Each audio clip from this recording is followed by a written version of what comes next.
Hi everyone, welcome to Uke Theory with Matt Stead. Today we're going to have a look at time signatures, what they are, how to use them, and most importantly, how to understand them. So at their essence, a time signature, quite simply, is a numerical formula which tells you the feel and the timing of a piece of music.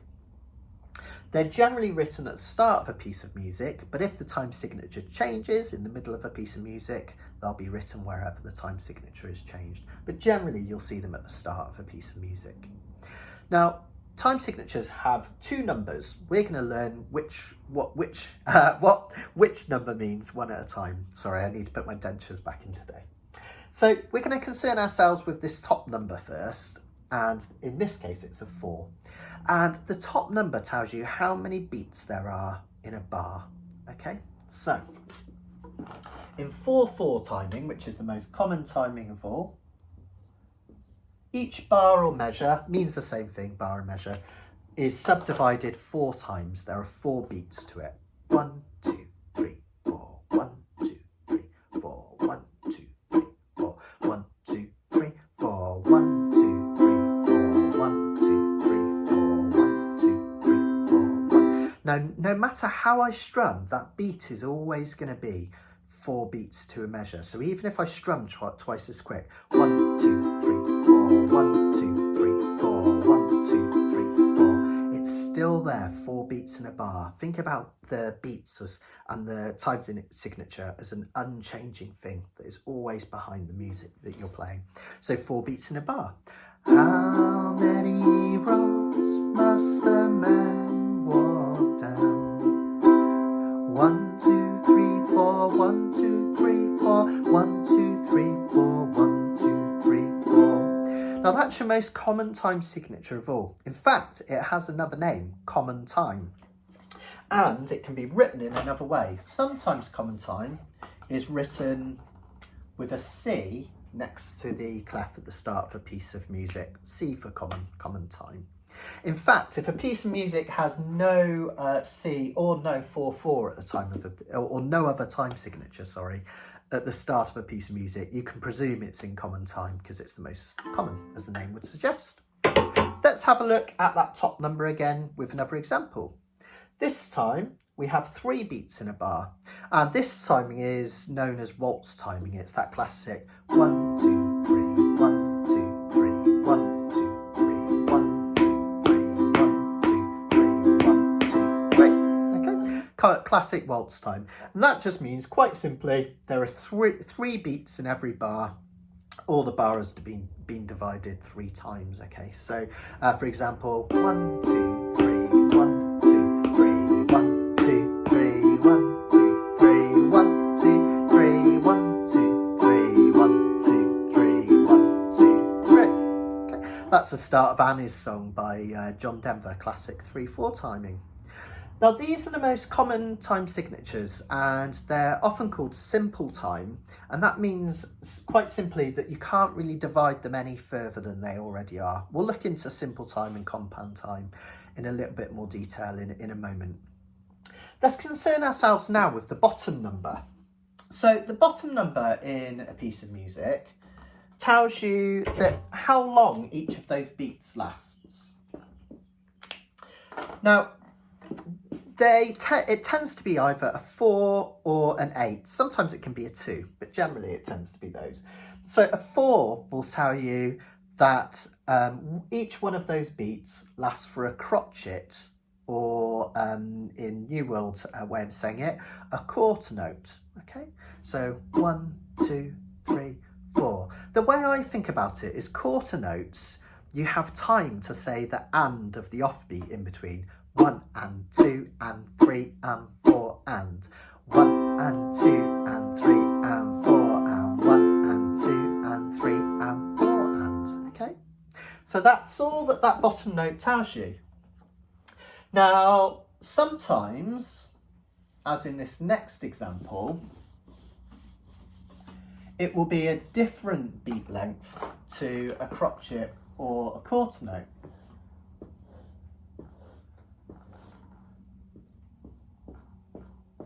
Notice that I'm drawing 4 beats. Each one of these diagonal lines is just a quick way of saying a beat, okay, rather than drawing out notes. Now, this time signature, hopefully you can read that, is a 6/8 timing, okay? Now, if we've subdivided the bar 6 times, as we know that's what that means, okay, we have 6 beats, 1, 2, 3, 4, 5, 6. We don't really have time to play them as quarter notes or crotchets. The bar is too busy, it's too quick. So think of 8th notes or quavers, which these are. Think of them as you don't have time to say the ands. 1, 2, 3, 4, 5, 6. 1, 2, 3, 4, 5, 6. There's no way you go 1, 2, 3, 4, 5. It just can't happen, right? It's almost like you're playing the offbeats. So think about, if that number's an 8, that each of those beats is going to be fairly brisk. 1, 2, 3, 4, 5, 6. 1, 2, 3, 4, 5, 6. 1, 2, 3, 4, 5, 6. 1, 2, 3, 4, 5, 6. I'll give you an example of that. Let's see. I pulled out some sheets earlier. So here we go. So this is, you've got to hide your love away.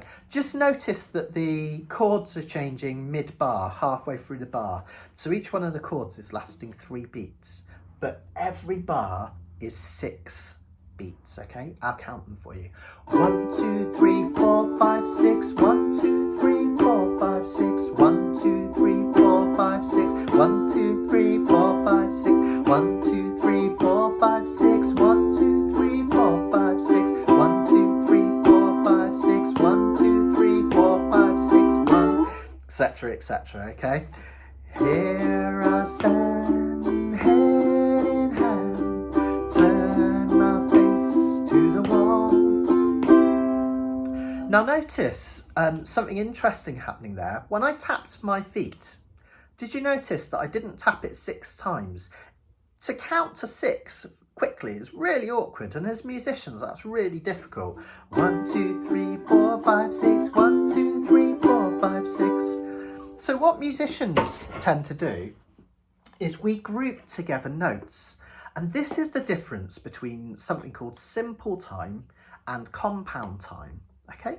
Think of simple time. There's only a few beats in a bar, and you can't really divide them up anymore. 3 divided by, 3 is just 1 beat. You can't really group them together.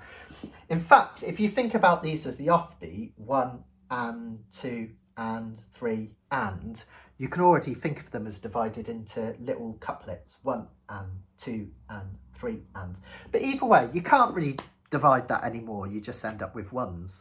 But compound time, there are more than 3 or 4 beats in a bar, and you can divide them up into groups. So if I think about these as beats like this, I'm going to draw them as notes, but just think of them as beats.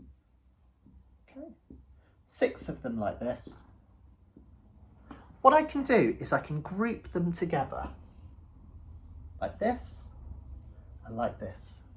So rather than having to count to 6, I only have to count to 2. 1, 2, 1, 2, 1, 2, 1, 2, 3, 4, 6, 1, 2, 3, 4. Can you see how there's 2 pulses? 1, 2, 3, 2, 2, 3, 1, 2, 3, 2, 2, 3.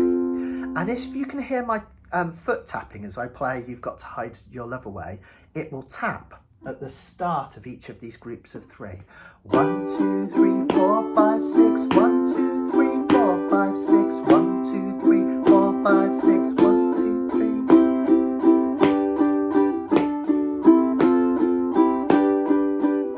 And that's incredibly important. That's called the pulse. And that's what makes these time signatures really important.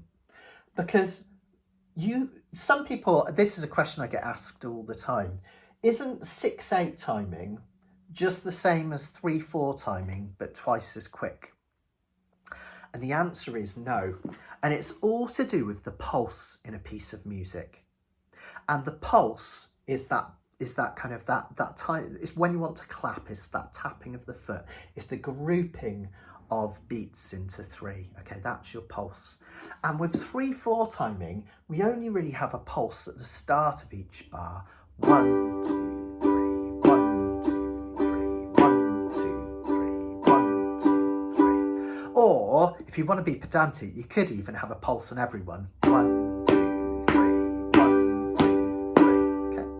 So in 3/4 timing, we only really have one pulse at the start of a bar.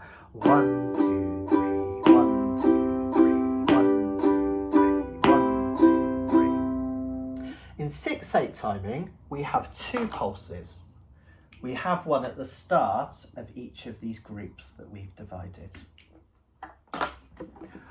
Pulse 2, 3, pulse 2, 3, pulse 2, 3, pulse 2, 3, pulse 2, 3, pulse 2, 3. Here I stand, head in hand, turn my face to the wall. Can you see 2 pulses in every bar? Whereas if we go back to Annie's song, you fill up